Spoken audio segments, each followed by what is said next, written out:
매달 1,000만 원씩 꼬박 2년이었어요. 그 돈이 손주들 밥이 되고 학원이 되고 따뜻한 잠자리가 될 거라고 믿었죠. 그런데 그날 밤 빗속에서 걸어오는 두 아이 중 작은 녀석이 꺼낸 말은 딱 5글자였어요. 할머니, 배고파요. 2억 4천만 원이 어디로 갔는지 박정숙 여사는 그 순간 알아버렸어요. 그리고 다음 날 며느리 명품백을 신발도 안 벗고 들어가 걷어찼죠. 이야기가 시작되기 전 잠시만 함께 해주세요. 오늘 이 이야기가 여러분 마음 한켠에 오래 남기를 바랍니다. 마음에 닿으셨다면 구독과 좋아요로 함께 해주세요. 서울 강남구 논현동 골목 끝 오래된 한옥 한 채가 봄비를 온몸으로 받아내고 있었어요. 처마 끝에서 굵은 물방울이 쉼없이 땅을 두드리고 대문 위로 빗물이 줄기째 흘러내렸지만 한 채 부엌 창문에서 새어나오는 불빛만큼은 그 골목 전체를 혼자서 데우는 것 같았죠. 박정숙 여사는 부엌 한쪽 평상에 앉아 두부조림 냄비를 막불에서 내리던 참이었어요. 72살 나이가 무색하게 손목 힘이 여전했는데 30대에 처음 한정식 집문을 연 뒤로 이 손이 칼을 놓은 날이 거의 없었으니 어쩌면 당연한 일이었겠죠. 강남 일대에서 박 여사 손맛을 모르는 사람은 드물었어요. 음식에 간을 맞추는 게 아니라 먹는 사람 마음을 읽어서 맛을 낸다는 소문이 돌 정도였으니까요. 40년 가까이 그 자리를 지키다가 남편 이석재 씨가 세상을 떠난 뒤 여사는 수십억 원의 식당을 정리했어요. 자식 손에 쥐어줄 유산을 남기기보다 스스로 필요한 만큼 쓰면서 가는 편이 낫겠다 싶었던 거예요. 넓은 한옥에 혼자 살면서 여사는 조용한 나날을 보냈는데 그게 외롭지 않았냐고 물으면 사실 대답하기 어려웠을 거예요. 다만 손주들이 잘 자라고 있다는 믿음 하나가 그 조용함을 버티게 해줬죠. 그 믿음이 있는 한 혼자인 저녁도 그리 쓸쓸하지 않았어요. 그 믿음의 연장선에서 매달 아들 민준에게 돈을 보내기 시작했어요. 손주 수아가 7살, 하준이가 5살이 되던 해부터였는데 처음엔 500만 원이었죠. 그런데 얼마 지나지 않아 며느리 혜정에게서 전화가 왔어요. 어머님, 요즘 서울 학원비가 얼마나 되는지 아세요? 수아 영어 학원에 미술까지, 하준이 체육까지 하면 정말 빠듯하거든요. 여사는 말없이 1,000만 원으로 올렸어요. 서울에서 아이 둘을 키우는 비용이 얼마나 드는지는 자기가 다 알 수 없는 노릇이니 며느리 말이 맞겠거니 했던 거예요. 그게 2년 가까이 이어졌는데 한 달에 1,000만 원, 2달이면 2천, 1년이면 1억 2천만 원이었죠. 여사가 그 숫자를 처음부터 계산해가며 보낸 건 아니었어요. 보내는 게 당연해졌고 받는 쪽도 당연해졌을 테니 어느 쪽에서도 그 숫자가 얼마나 쌓이는지를 제대로 들여다보지 않았던 거예요. 여사 쪽에선 그게 사랑이었고 저쪽에선 그게 당연한 수입이 돼버렸다는 걸 그때는 몰랐죠. 문제는 그 사이 여사가 손주들 얼굴을 제대로 못 봤다는 거였어요. 민준이 쪽에서 핑계가 늘 있었거든요. 학원 스케줄이 빡빡하다는 말, 혜정이 피곤하다는 말, 다음에 같이 가자는 말. 그 말들이 한 달씩 쌓이다 보니 어느새 8개월이 지나 있었어요. 여사는 불안하면서도 설마 하고 눌러 담았죠. 내 아들이 설마 그럴 리 없다는 믿음이 사실 확인하기 무서운 마음을 가려주고 있었던 거예요. 가끔 전화 통화에서 들리는 수아 목소리가 밝다 싶으면 그걸로 안심하고 하준이가 감기 걸렸다는 말에 걱정을 쏟아내고 그렇게 8달을 버텼죠. 그러던 어느 봄날 저녁 장을 보러 나갔다가 골목 어귀에서 두 아이와 마주쳤어요. 비가 꽤 쏟아지던 날이었는데 가로등 불빛 아래로 우산도 없이 걸어오는 아이 둘이 보였죠. 처음엔 그냥 동네 아이들인가 싶었는데 가까이 갈수록 옷차림이 마음에 걸렸어요. 수아가 입은 티셔츠는 옷깃이 헤어져 있었고 하준이 신발은 밑창이 한쪽 벌어진 채였거든요. 두 아이 모두 흠뻑 젖어 있었는데 그 눈빛이 단순히 멍하다기보다는 뭔가 오래 지쳐 있는 얼굴이었어요. 수아가 먼저 알아봤죠. 할머니. 하준이는 누나 뒤에 바짝 붙더니 조그맣게 한마디를 꺼냈어요. 할머니, 배고파요. 그 5글자가 여사 가슴에 박히는 데는 1초도 걸리지 않았어요. 1,000만 원씩 2년이에요. 그 돈이 어디로 갔길래 이 아이들이 해진 옷을 입고 배까지 고픈 채로 빗속을 걷고 있는 건지 여사는 그 자리에서 천천히 이 상황이 무엇을 의미하는지 이해하기 시작했어요. 이해하는 게 너무 끔찍해서 잠깐은 외면하고 싶을 정도였지만 눈앞에 두 아이가 그걸 허락하지 않았죠. 여사는 말없이 두 아이를 품에 끌어안았어요. 젖은 머리카락에서 빗물이 뚝뚝 떨어졌지만 상관없었어요. 뒤통수 어딘가에서 차갑고 단단한 무언가가 자리를 잡기 시작했는데 슬픔이라기엔 너무 날카롭고 분노라기엔 아직은 너무 조용한 그런 감정이었죠. 한옥 부엌에 불을 다시 올린 건 두 아이를 데려오고 나서였어요. 빗속에서 걸어온 아이들 머리카락은 아직 젖어 있었고 하준이는 신발 한쪽 밑창이 벌어진 채로 마루 위에 올라와 있었죠. 여사는 먼저 수건을 꺼내 두 아이 머리를 차례로 닦아줬어요. 하준이는 수건이 얼굴을 가릴 때마다 손으로 밀어냈는데 그러면서도 할머니 손이 닿는 걸 싫어하지 않는 게 느껴졌죠. 수아는 수건을 받아들고 스스로 머리를 닦으면서 어른스러운 척했는데 그 모습이 오히려 더 어려 보였어요. 이 나이에 어른스러운 척을 배웠다는 게 여사 눈엔 그냥 지나칠 수 없었거든요. 수건을 도로 집어주면서 여사는 아무 말도 하지 않았어요. 할 말이 없어서가 아니라 지금은 그냥 밥부터 먹여야 했으니까요.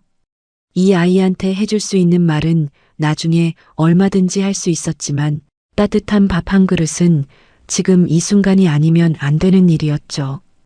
여사는 말없이 냉장고를 열어 남은 재료를 꺼내기 시작했어요. 달걀 3개, 어제 해둔 미역국, 찬밥 한 그릇. 대단한 것도 아닌데 수아랑 하준이는 그게 차려지는 내내 식탁 앞에 앉아 눈을 떼지 못했어요. 냄비에서 국 끓는 소리가 날 때마다 하준이가 고개를 쭉 빼는 게 보였는데 여사는 그 모습을 보면서 고개를 반쯤 돌려 시선을 부엌벽 어딘가에 고정했어요. 아이 앞에서는 무너질 수 없었으니까요. 숟가락을 놓고 물컵을 채우는 사소한 손놀림을 하는 동안 여사는 이 아이들이 마지막으로 이런 소리를 들어본 게 언제인지를 생각했어요. 국 끓는 소리, 밥 짓는 냄새, 누군가 자기를 위해 부엌에 서 있다는 감각. 그게 얼마나 당연한 건지를 아이들은 아직 모를 수도 있었죠. 밥을 다 먹고 나서야 수아가 조금씩 말문을 열었어요. 조심스럽게 마치 어딘가에서 혼날까봐 눈치를 보는 것처럼 엄마가 오늘 저녁 늦는다고 했어요. 아빠는 회사 간다고 나갔고요. 저희끼리 있으면 된다고 했어요. 얼마나 그런 날이 있었어? 수아는 대답 대신 하준이 얼굴을 한번 쳐다봤어요. 그 눈빛에서 여사는 이미 답을 읽었죠. 밥그릇이 다 비워지고 하준이가 소파 위에서 스르르 잠드는 동안 여사는 조용히 설거지를 마쳤어요. 손을 닦으면서 창밖 빗줄기를 한참 바라봤는데 저 아이들이 이 골목을 우산도 없이 걸어왔다는 사실이 자꾸 머릿속에서 떠나질 않았죠.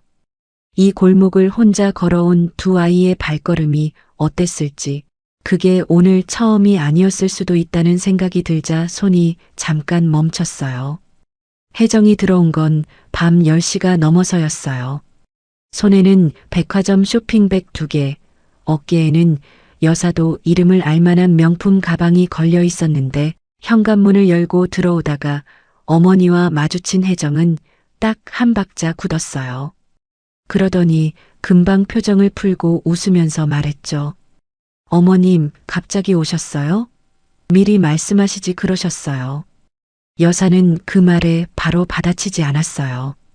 천천히 시선을 혜정의 가방으로 내렸다가 다시 식탁 위 빈 그릇으로 향했다가 마지막에는 소파 위에서 잠든 하준이한테 고정했죠. 잠옷도 없이 낮에 입던 해진 옷 그대로 잠든 아이를 한참 바라보다가 어머니가 입을 열었어요. 쟤들 저녁 먹였어? 준비하려고 했는데 제가 좀 늦었죠. 어머님이 이렇게 계실 줄은 몰랐거든요. 1,000만 원이 뭐로 나갔는지 지금 눈에 보이네. 그 말에 혜정이 미간을 좁히며 한 발 물러섰어요. 무언가 변명을 준비하는 것 같았지만 여사는 더 이상 기다릴 생각이 없었죠. 코트를 집어들고 아이들을 데리고 나가야겠다고 마음먹은 건 바로 그 순간이었어요. 민준이는 자정이 다 돼서 들어왔어요. 여사가 여전히 거실에 앉아 있는 걸 보고 당황한 기색이 역력했는데 아들과 마주보고 앉은 여사는 한동안 아무 말도 하지 않았죠. 침묵이 길어질수록 민준이 어깨가 조금씩 굳어가는 게 보였어요.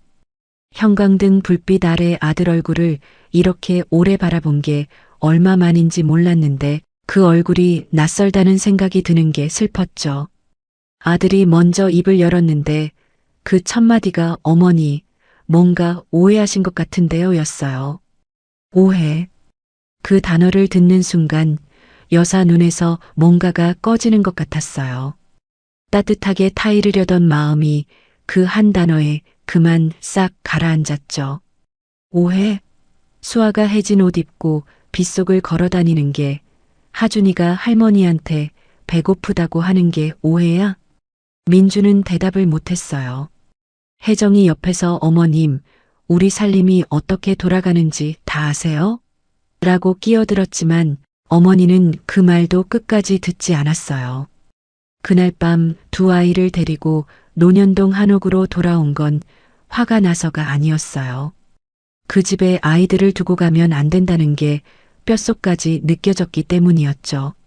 수아는 차 안에서 내내 말이 없었고 하준이는 할머니 팔을 꼭 붙잡은 채 잠들었는데 그 작은 손이 팔뚝에 닿는 온도가 여사를 한참 동안 꼼짝 못하게 만들었어요. 한옥마당에 차를 세우고 나서도 여사는 시동을 한동안 끄지 못한 채 앞 유리를 바라봤죠. 빗소리만 들리는 마당에서 여사는 오늘 일이 끝이 아니라 시작이라는 걸 느꼈어요. 다음 날 아침 여사는 아이들이 일어나기 전에 밥을 지었어요. 어릴 때 민준이가 좋아하던 소고기 묵국에 계란말이, 깍두기까지 꺼내놨는데 밥상이 다 차려지고 나서 여사는 잠깐 그걸 바라봤죠. 이 밥상을 손주들한테 차려주는 게 얼마만인지 몰랐어요. 아니, 손주들이 이런 밥상을 받아본 게 언제였는지도 몰랐죠. 부엌에서 풍기는 국 냄새가 방 안 깊숙이 퍼지는 동안 여사는 조용히 상 위를 정리했어요. 숟가락을 놓고 물컵을 채우는 그 사소한 손놀림 하나하나에 이 아이들한테 제대로 된 밥 한 끼를 먹이고 싶다는 마음이 고스란히 담겨 있었죠. 수아가 먼저 부엌으로 나왔는데 차려진 밥상을 보고는 잠깐 멈췄어요. 그러더니 제가 뭐 도울까요? 라고 했죠.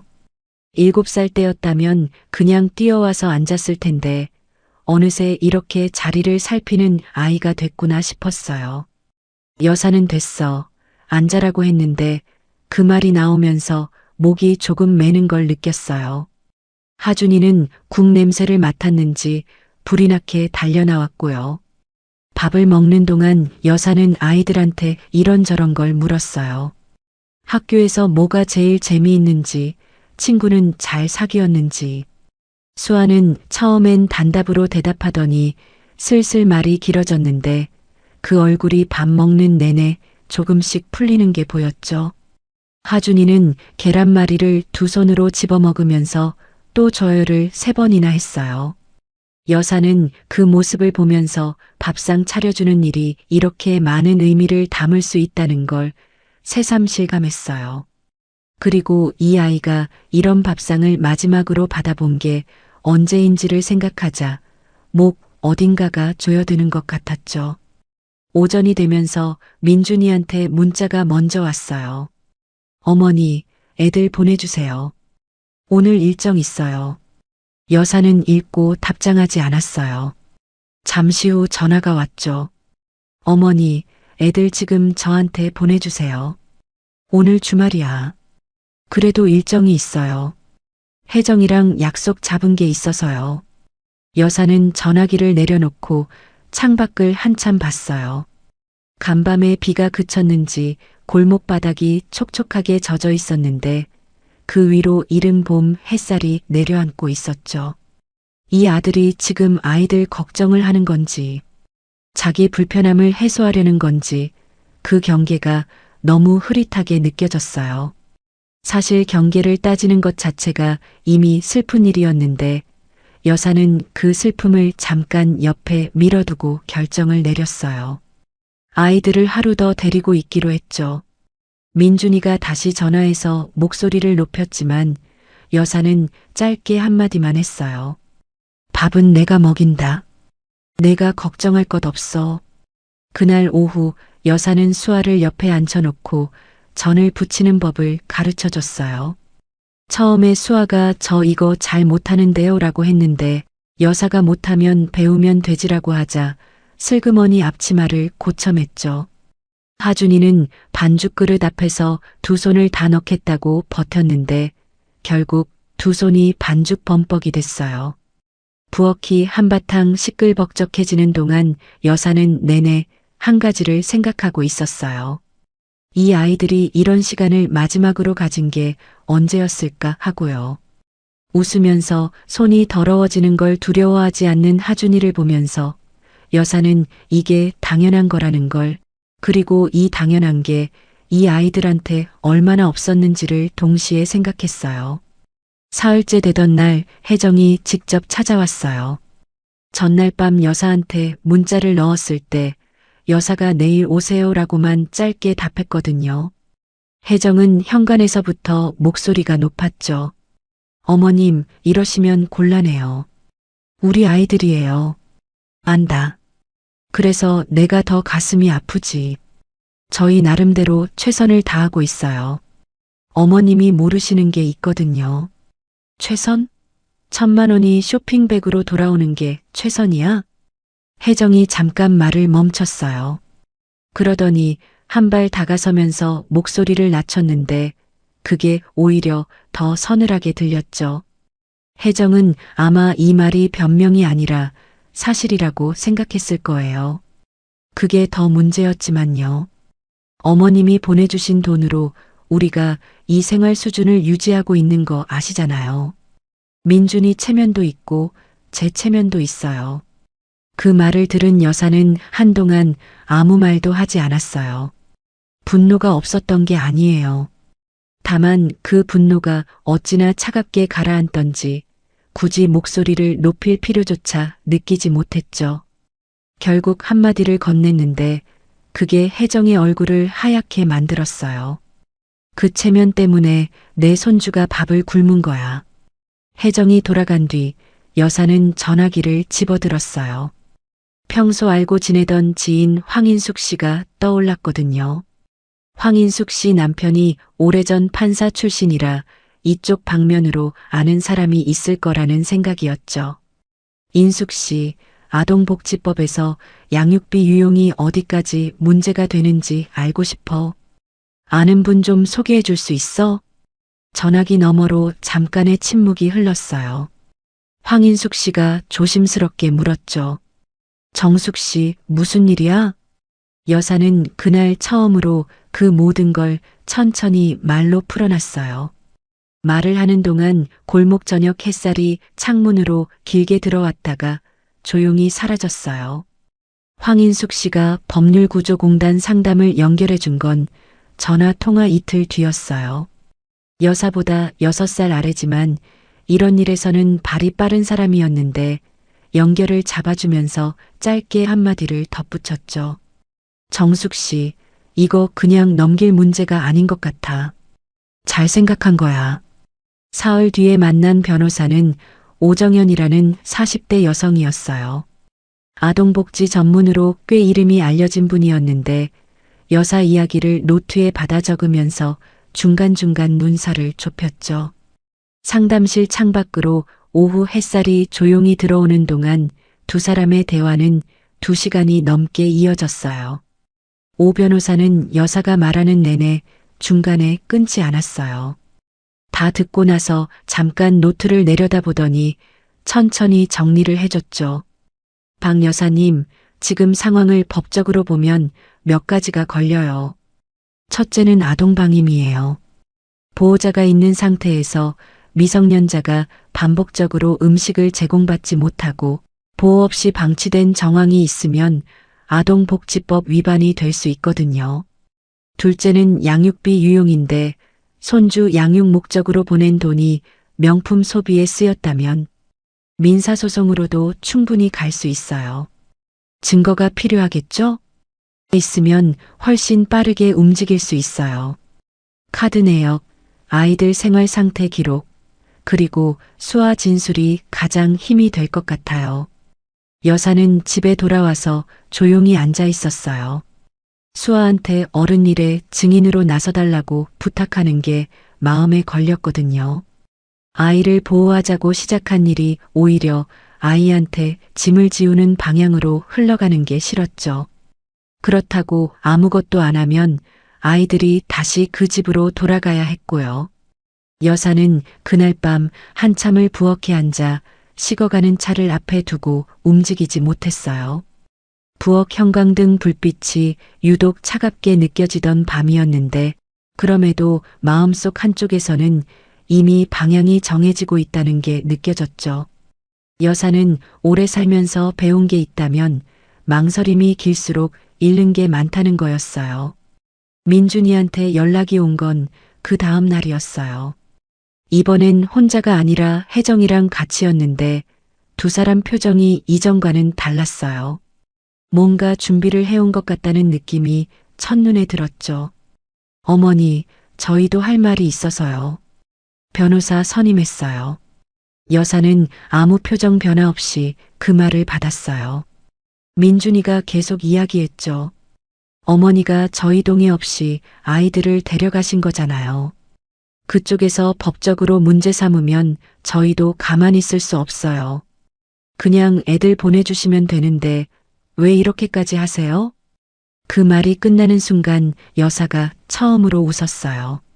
따뜻한 웃음이 아니었어요. 뭔가를 오래 참다가 결심이 완전히 굳어버렸을 때 나오는 그런 웃음이었죠. 여사가 소파 옆 서랍을 열었어요.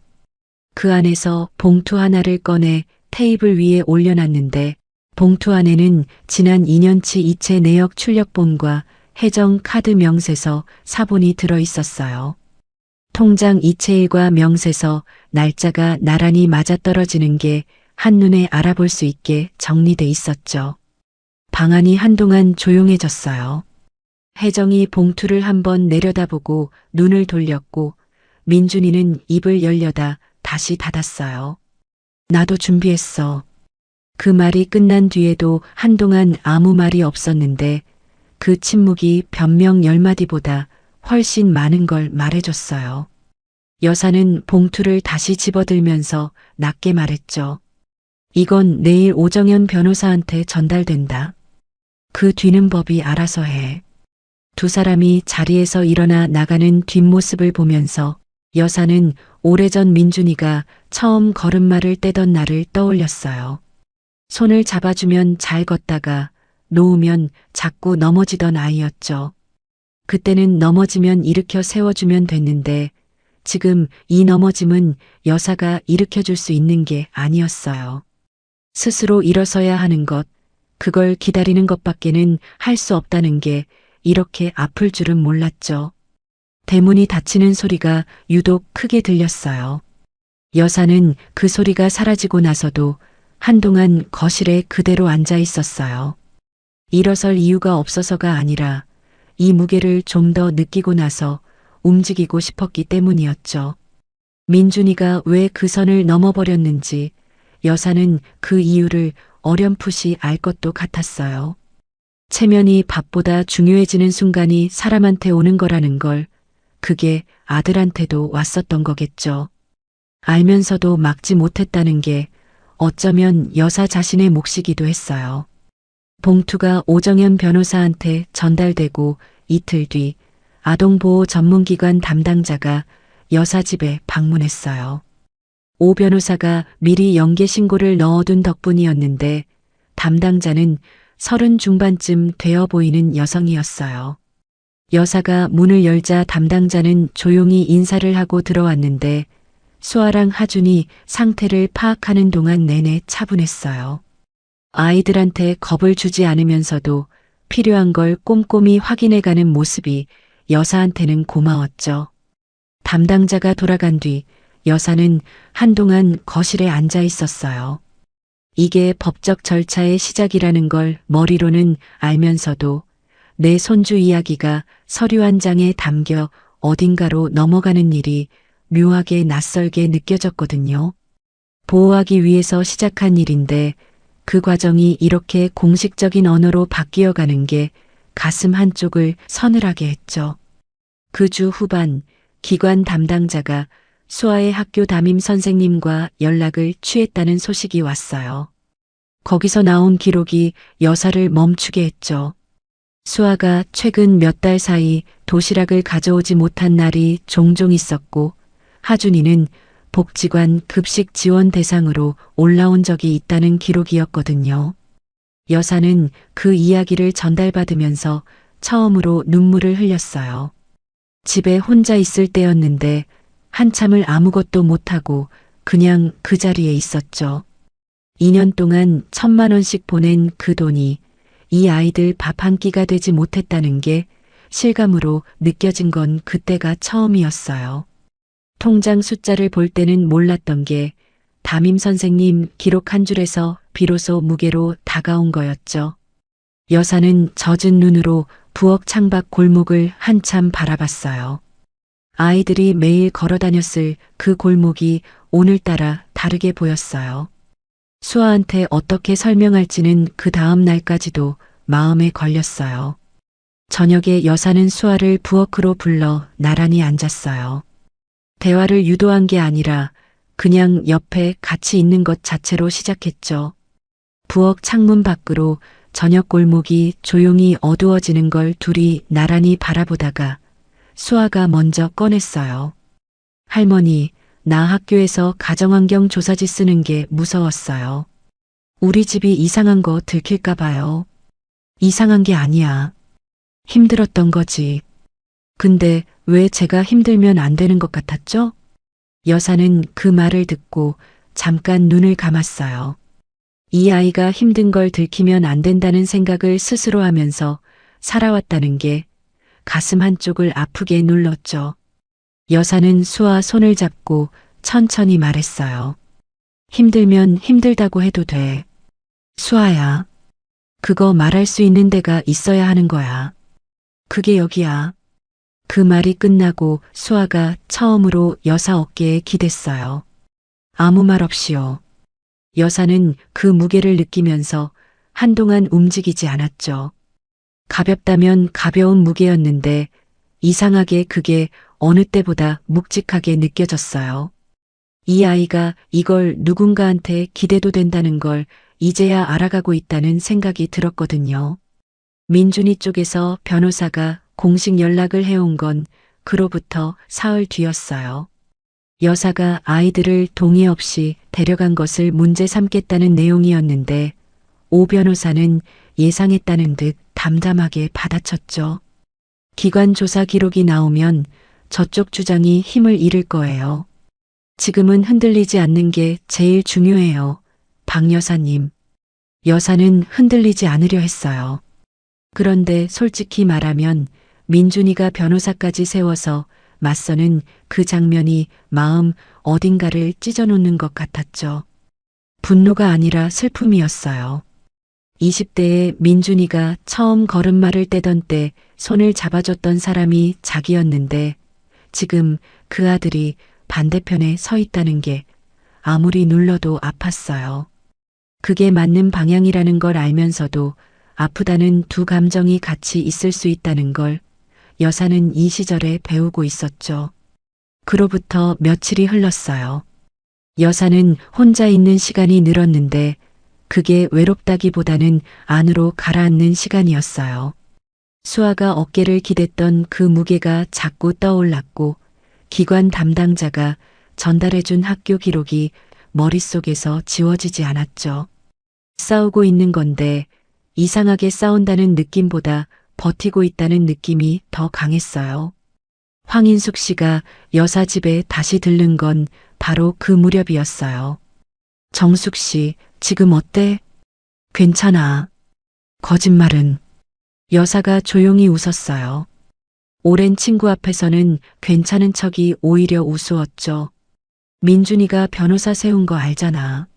아프긴 아프더라고. 근데 또 어때? 내가 틀린 게 아닌데. 그러니까 해야지. 근데 너무 혼자 하지 마. 그 말이 생각보다 오래 마음에 남았어요. 황인숙 씨가 돌아가고 나서 여사는 오랫동안 창밖 골목을 내다봤는데 봄비가 그친 자리에 저녁 햇살이 조용히 들어오고 있었어요. 그게 묘하게 위로가 됐죠. 민사소장이 정식 접수된 건 아동보호기관 조사가 마무리 단계에 들어간 직후였어요. 오정현 변호사가 이체 내역 2년치와 카드 명세서, 아동보호기관 기록, 학교 기록을 묶어서 제출했는데 청구 금액은 2억 4천만 원 상당이었죠. 그 숫자를 확인한 혜정이 변호사한테 즉시 연락했다는 이야기가 오 변호사를 통해 들어왔어요. 어떤 사람은 숫자가 눈앞에 쌓여야 비로소 사태를 실감하는 법이라는 걸 여사는 이 과정에서 다시 한번 확인했죠. 민준이가 전화를 걸어온 건 소장 접수 이틀 뒤였어요. 이번엔 목소리가 낮았어요. 어머니, 저희 재정이 지금 그 금액이 없어요. 그래서 뭘 원하는 거야? 합의하면 안 될까요, 어머니? 민준아, 합의는 두 가지가 같이 돼야 해. 아이들한테 어떻게 할 건지, 그리고 그동안 일에 대해서 어떻게 책임질 건지. 그 두 가지가 먼저야. 전화가 조용해졌어요. 여사는 끊지 않고 기다렸죠. 한참 뒤에 민준이가 작은 목소리로 말했어요. 생각해 볼게요. 전화가 끊기고 나서 여사는 한동안 전화기를 손에 쥔 채 있었어요. 합의라는 말을 민준이가 먼저 꺼냈다는 게 뭘 의미하는지는 알았는데 그게 안도인지 씁쓸함인지 잘 구분이 되지 않았죠. 아마 둘 다였을 거예요. 법적인 절차가 결국 아들을 이 자리까지 데려왔다는 게 잘된 건지 잘못된 건지를 따지는 게 사실 의미 없다는 것도 알았어요. 중요한 건 그 다음이었으니까요. 여사는 그 뒤로 며칠 동안 안으로 조용해졌어요. 이 과정이 어느 지점에선 혼자 버텨야 하는 일이라는 것도 알고 있었는데 황인숙 씨 말처럼 너무 혼자 하지 않으려고 의식적으로 노력했죠. 혜정이 처음으로 단독으로 찾아온 건 그 무렵이었어요. 민준이 없이 혼자였고 현관에서 신발을 가지런히 벗고 조용히 들어와 여사 앞에 앉았죠. 여사는 말없이 녹차를 내왔어요. 혜정이 잔을 두 손으로 감싸주면서 한참을 말을 못했어요. 창밖 골목에서 간간히 지나가는 발소리가 들릴 만큼 방 안이 조용했는데 그 조용함이 어색하지 않았어요. 오히려 혜정이 무언가를 꺼내기 위해 시간이 필요하다는 게 느껴졌죠. 어머님한테 드릴 말씀이 있어요. 들을게요. 제가 잘못했어요. 아이들한테도 어머님한테도요. 근데 솔직히 말씀드리면 저도 이게 이렇게까지 될 줄 몰랐어요. 어머님이 보내주시는 돈이 있으니까 괜찮겠지 하다가 그게 언제부터인가 당연해진 것 같아요. 근데 그게 아이들한테는 당연하지 않았던 거잖아요. 여사는 차를 한 모금 마시고 잠깐 있었어요. 혜정이 이걸 진심으로 이해해서 하는 말인지 합의를 원해서 하는 말인지는 솔직히 판단이 서지 않았죠. 그런데 이상하게도 그 판단을 굳이 내릴 필요가 없다는 생각도 들었어요. 지금 중요한 건 혜정이 무슨 마음으로 왔느냐가 아니라 이제부터 아이들이 어떻게 되느냐였으니까요. 사람이 진심인지 아닌지를 따지는 것보다 그 사람이 앞으로 어떻게 행동하느냐가 더 중요한 나이가 있어요. 여사는 그 나이를 이미 한참 전에 지났죠. 혜정 씨, 나는 민준이랑 혜정 씨를 이기려는 게 아니에요. 수아랑 하준이가 괜찮아지는 게 목적이야. 그게 되면 나머지는 우리가 천천히 이야기할 수 있어요. 혜정이 눈을 잠깐 내리깔았다가 다시 들었어요. 눈가가 붉어져 있었는데 여사는 그게 진짜라는 걸 느꼈죠. 그리고 두 사람은 처음으로 같은 방향을 보기 시작했어요. 혜정이 조심스럽게 물었죠. 수아가 요즘 학교에서 잘 지내고 있어요? 어제 책 얘기를 하더라고요. 도서관 책이 재미있다고. 그래요? 몰랐어요. 제가 물어본 적이 없었던 것 같아요. 그 짧은 교환 하나에 방 안 공기가 달라졌어요. 혜정이 처음 들어왔을 때와 나갈 때의 분위기가 달랐죠. 그게 전부라도 충분했어요. 합의 조건을 조율하는데 꼬박 3주가 걸렸어요. 민준이 쪽 변호사가 금액부터 조정하려 했지만 오정현 변호사가 첫 번째 조건으로 아동보호기관 모니터링 수락, 두 번째로 수아하준이 양육 환경 개선 계획서 제출을 먼저 걸었죠. 금액은 그 다음 문제라는 원칙이었어요. 그 과정에서 민준이 쪽 변호사가 조건을 바꿔서 2번 제안해 왔는데 오 변호사는 2번 다 같은 말로 돌려보냈죠.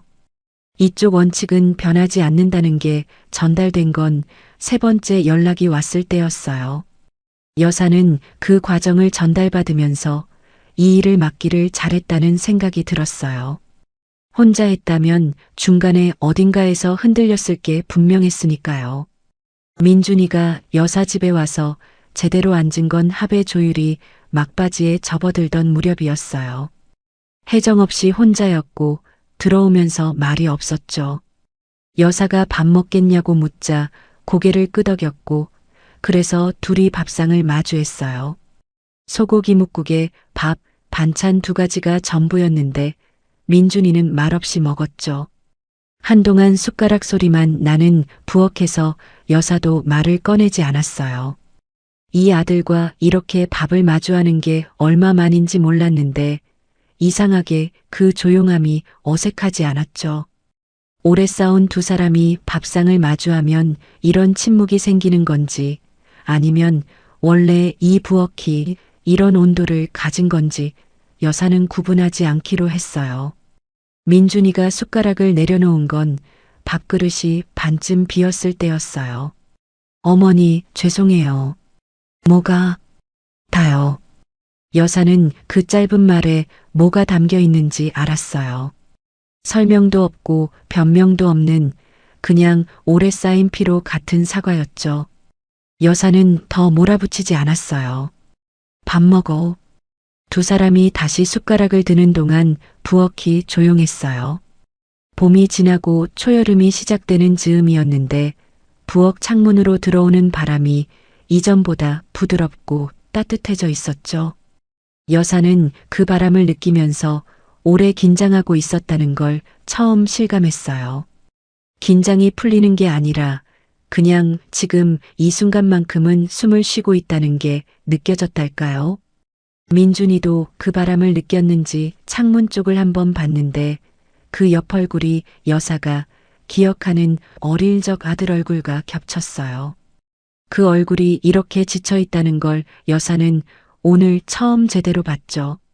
잘못을 한 사람이 지치는 게 당연하다는 건 알면서도 그 피로가 아들 얼굴에 고스란히 새겨져 있다는 게 마음 한쪽을 건드렸어요. 합의서가 최종 정리된 건 그 만남 이후였어요. 핵심 조건은 3가지였는데 여사는 그 각각이 단순한 항목이 아니라는 걸 알았어요. 아동보호기관 정기 모니터링 1년은 아이들이 앞으로도 혼자 골목을 걷지 않도록 누군가가 지켜보겠다는 약속이었고, 수아 하준이 학교 생활과 식생활을 주 1회 보고하는 건 밥 한 끼가 빠지지 않도록 확인하겠다는 거였죠. 유용 금액 중 5천만 원을 두 아이 교육 적금으로 전환하는 건 그 돈이 처음부터 아이들 것이었다는 걸 되돌려 놓는 일이었어요. 여사는 서류에 도장을 찍으면서 그 세 가지를 천천히 되새겼죠. 도장 하나가 이렇게 무겁게 느껴진 건 처음이었어요. 여사는 나머지 금액에 대한 청구는 취하했어요. 그걸 끝까지 받아내는 것보다 아이들이 돌아갈 환경이 먼저라는 생각 때문이었는데, 오정현 변호사도 그 결정에 동의했죠.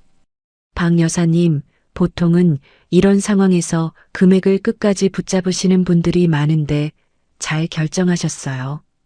아이들한테는 이 방향이 훨씬 나아요. 여사는 그 말을 듣고 잠깐 눈을 감았어요.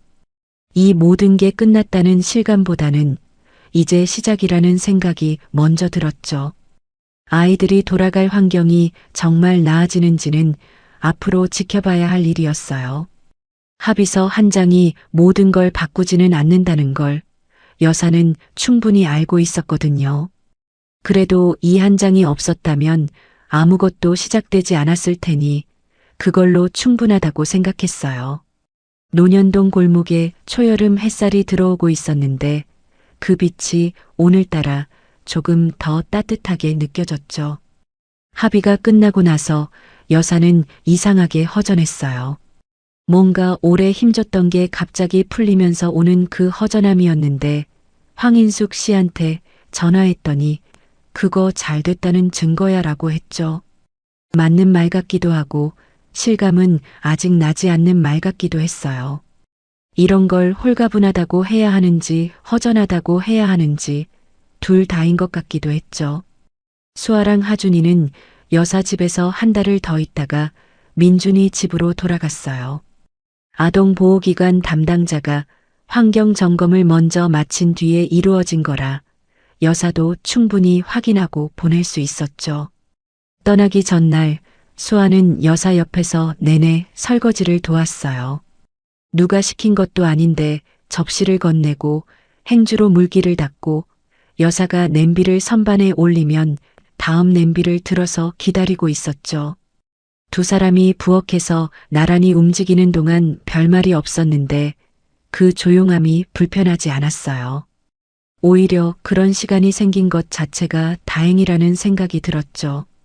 이 아이가 이 부엌에서 이렇게 자연스럽게 움직일 수 있게 됐다는 게 여사한테는 어떤 서류보다 더 중요한 확인이었어요. 설거지를 마치고 수아가 행주를 개켜서 싱크대 옆에 놓는데 그 손이 꼭 여사가 하던 방식 그대로였어요. 언제 봤다고 이미 따라하고 있는 그 모습이 이상하게 오래 마음에 남았죠. 잠자리에 들기 전 수아가 여사한테 물었어요. 할머니, 나가서도 전화해도 돼요? 당연하지. 밥 먹을 때 전화해. 뭐 먹는지 알고 싶으니까. 수아가 웃었어요. 처음 빗속에서 마주쳤을 때는 볼 수 없었던 웃음이었는데 여사는 그걸 눈에 담아두고 싶었죠. 하준이는 짐을 싸는 내내 곰 인형을 들고 다니며 여사 발치에 붙어 있었어요. 차에 탈 때가 되자 팔을 벌렸고 여사가 안아주자 목을 꽉 껴안았죠. 그 짧은 순간에 여사가 느낀 것들을 전부 언어로 옮기기는 어려웠어요. 다만 이 아이를 이렇게 보낼 수 있다는 것, 그게 어디서부터 얼마나 힘든 길을 거쳐서 왔는지가 그 순간 한꺼번에 느껴졌죠. 하준이가 차에 타고 나서도 창문 너머로 손을 흔들었는데 여사는 차가 골목 끝을 돌아 사라질 때까지 그 자리에 서 있었어요. 차가 사라진 자리에 초여름 바람이 불어왔는데 그 바람이 등을 미는 것 같았죠. 이제 됐다 라는 말을 대신하는 것처럼요. 아이들이 떠난 저녁 여사는 혼자 부엌에 앉아서 오랜만에 제대로 밥을 차렸어요. 혼자 먹는 밥이었는데 차리는 손이 이상하게 평온했죠.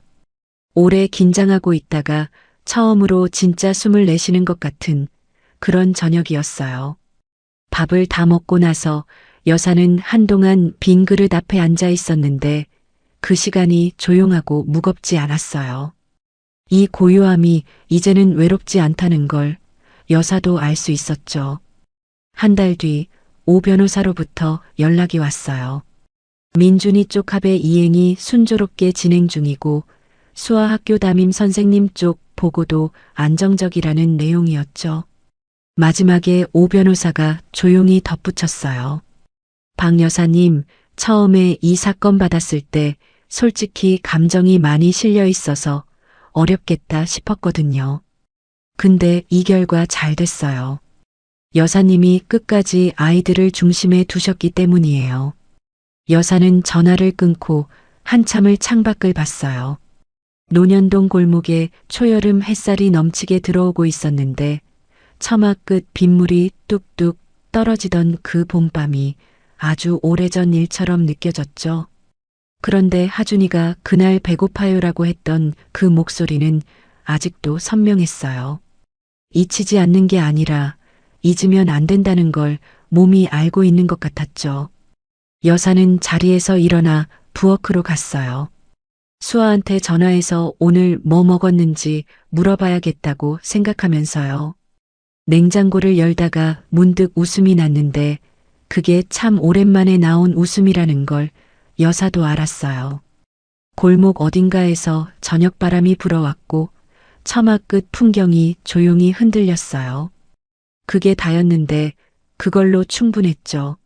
곽정숙 여사가 그날 밤 빗속에서 두 아이를 만난 건 우연이었을지 몰라도 그 다음 선택은 전부 여사 스스로 한 것이었어요. 법이니 소송이니 무서운 단어들이 오갔지만 여사가 끝까지 붙잡고 있던 건 딱 하나. 아이들이 밥을 먹어야 한다는 것이었죠. 그 단순한 마음이 이 이야기 전체를 이끌어갔어요. 때로는 가장 단순한 것을 지키는 게 가장 어려운 일이기도 하잖아요. 혹시 주변에 소리 없이 지쳐있는 아이가 있진 않은지 오늘 한 번쯤 생각해봐 주세요. 작은 관심 하나가 누군가한테는 전부가 될 수 있거든요. 이 이야기가 그 작은 울림이 됐으면 해요. 구독과 좋아요 그리고 댓글로 응원해 주시면 다음 이야기도 열심히 준비할게요. 따뜻하게 함께 해주셔서 고맙습니다.